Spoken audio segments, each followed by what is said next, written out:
जब मन स्थिर होता है और दृष्टि भीतर की ओर मुड़ती है, तब भ्रकुटी के द्वार पर प्रकाश की झिलमिलाहट शुरू होती है।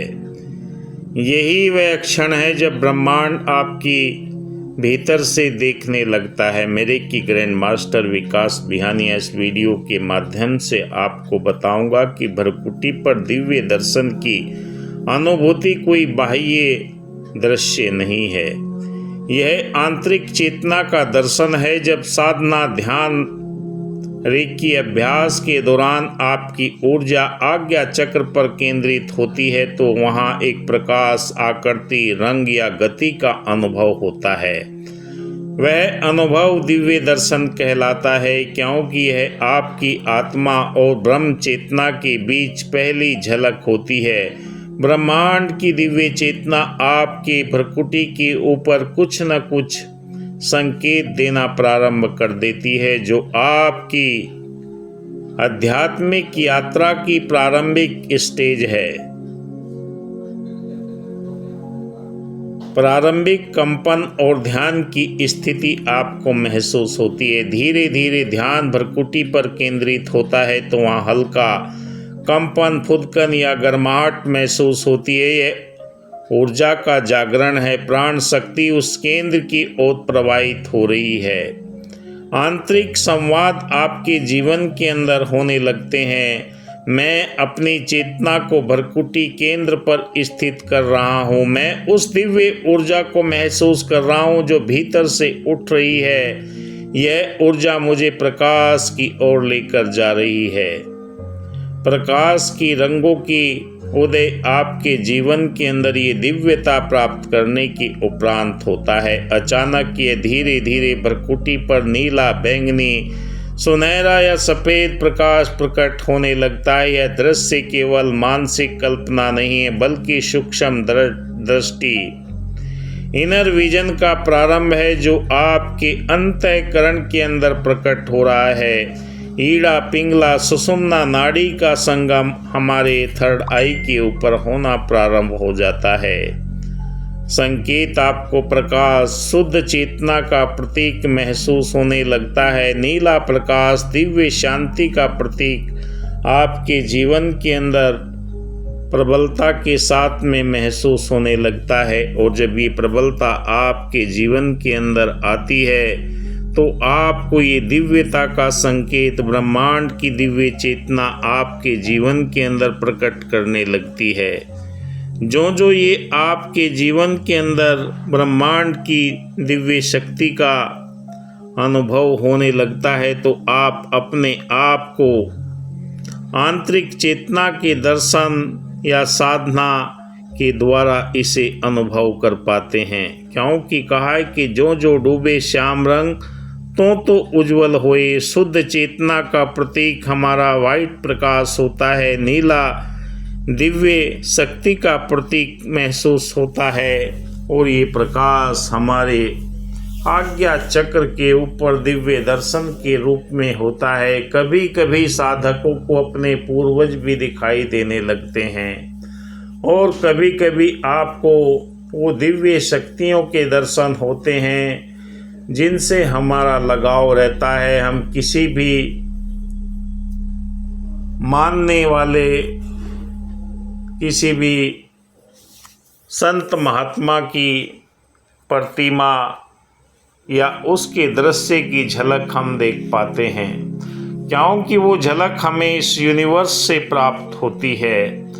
जब आपकी चेतना शून्य जगत में पहुंच जाती है तो आपके जीवन के अंदर ये एहसास होने लगता है, क्योंकि ये पवित्रता, पावनता, निर्मलता आपकी आत्मा के अंदर से प्रकट होती है। आपकी आत्मा इस ब्रह्मांड की दिव्य चेतना के साथ में जुड़ी रहती है।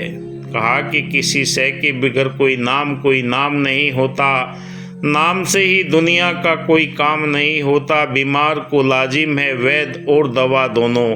नुस्खों की इबादत से कोई काम नहीं होता। नुस्खे पढ़ने से बात नहीं बनती। जब आप जीवन के अंदर अनुभव करते हैं कि मूलाधार के अंदर ऊर्जा प्रवाहित हो रही है, मणिपुर अनहद विशुद्धि, इन सभी सातों चक्रों के ऊपर जब ऊर्जा प्रवाहित होती है तो आपके जीवन में परिवर्तन आना प्रारंभ हो जाता है। प्रारंभ हमारा मूलाधार से ही होता है, ये हमारा पृथ्वी तत्व होता है। दूसरा हमारा स्वादिष्ठान जल तत्व होता है। तीसरा मणिपुर अग्नि तत्व होता है। चौथा वायु तत्व होता है। पांचवा हमारा आकाश तत्व होता है। छठा हमारा वो यूनिवर्स होता है, क्योंकि यहाँ से आपकी दिव्य चेतना का आगाज होता है। निर्मल भाव से परमपिता परमात्मा की अनुभूति आपके जीवन के अंदर हर पल ये एहसास कराती है, और ये दिव्यता ही आपको यूनिवर्स के साथ में आपका नाता जोड़ती है। पढ़ लो चाहे इतिहास पुराने पिछले वलियों पीरों के, पलट दिए हैं सतगुरु ने लेकिन उनकी तकदीरों के। अब तक तो हुए जितने स्वयं किसी ने पाया नहीं, राम कृष्ण गुरु नानक को श्वेत नजरिए आया नहीं। मैं हर वीडियो में यही आपको जागृत करने का प्रयास करता हूँ कि अपने शरीर को आप जागृत कीजिए, सुमरन के द्वारा, मंत्र जाप के द्वारा, प्राणायाम के द्वारा, कोई भी विधि अपनाकर जब आपका शरीर जागृत हो जाता है तो आपके पास में कॉस्मिक एनर्जी का अनुभव होने लगता है। कॉस्मिक एनर्जी ही आपका मार्गदर्शन करती है कब आपको गुरु की आवश्यकता है।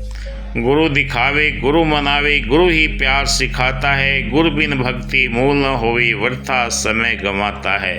बहुत लोग फ़ोन करते हैं कि मैं 10 साल से मेडिटेशन ध्यान कर रहा हूँ, मेरी थर्ड आई जागृत होगी, फिर भी परेशान है। तो भाई इतना करने के बाद भी अगर आपको इस ऊर्जा का उपयोग करना नहीं आया तो आपने इतना समय व्यर्थ में ही गंवा दिया, क्योंकि वो समय, वो घड़ी जो आपको इस ऊर्जा से आपके जीवन के अंदर सुख समृद्धि, धन वैभव, कुटुंब कबीले के अंदर रहन सहन की स्थिति आपको प्रदान करती है, वही आपकी दिव्य चेतना आपको उन दर्शनों से लाभ होता है।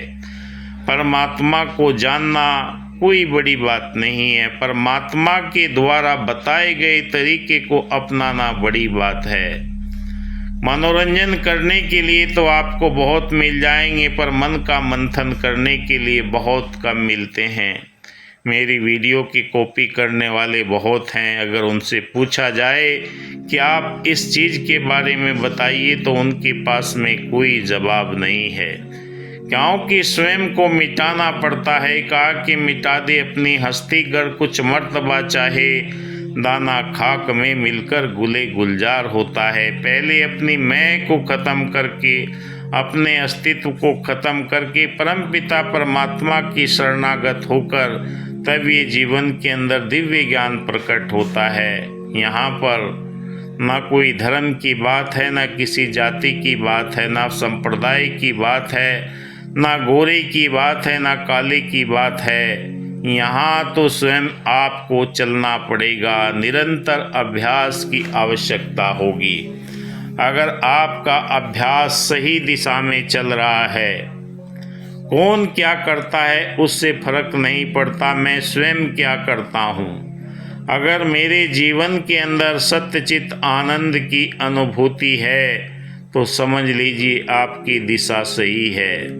एक सज्जन का अभी शाम को फ़ोन आया कि मैं फलाना सिंह बोल रहा हूँ, नाम तो मैं लेना नहीं चाहूँगा किसी का, कि मैं वो अवतार बन के प्रकट हो चुका हूँ। कोई बात नहीं भाई, प्रकट हो चुके तो अच्छी बात है, पर आपके कर्म क्या हैं, आपके कारनामे क्या हैं, आप संसार के अंदर दिव्य चेतना को जागृत करने के लिए क्या मुहिम चला रहे हैं। संसार के अंदर न जाने कितने लोग भटक रहे हैं असली ज्ञान की तलाश में, और जब तक उन्हें वो ज्ञान नहीं मिलता भटकन दूर नहीं होती। आप देख रहे हैं मेरा यूट्यूब चैनल विकास बिहानिया। हर रोज़ मैं नए टॉपिक पर वीडियो लेकर आता हूं, जिससे हर एक साधक के जीवन के अंदर खुशियां आ सके। शरीर में मौजूद ऊर्जा को पहचान कर इसका उपयोग करना चाहते हैं तो दिए हुए नंबर पर संपर्क करें। ऑफलाइन ऑनलाइन दीक्षा दी जाती है। धन्यवाद। जय हिंद।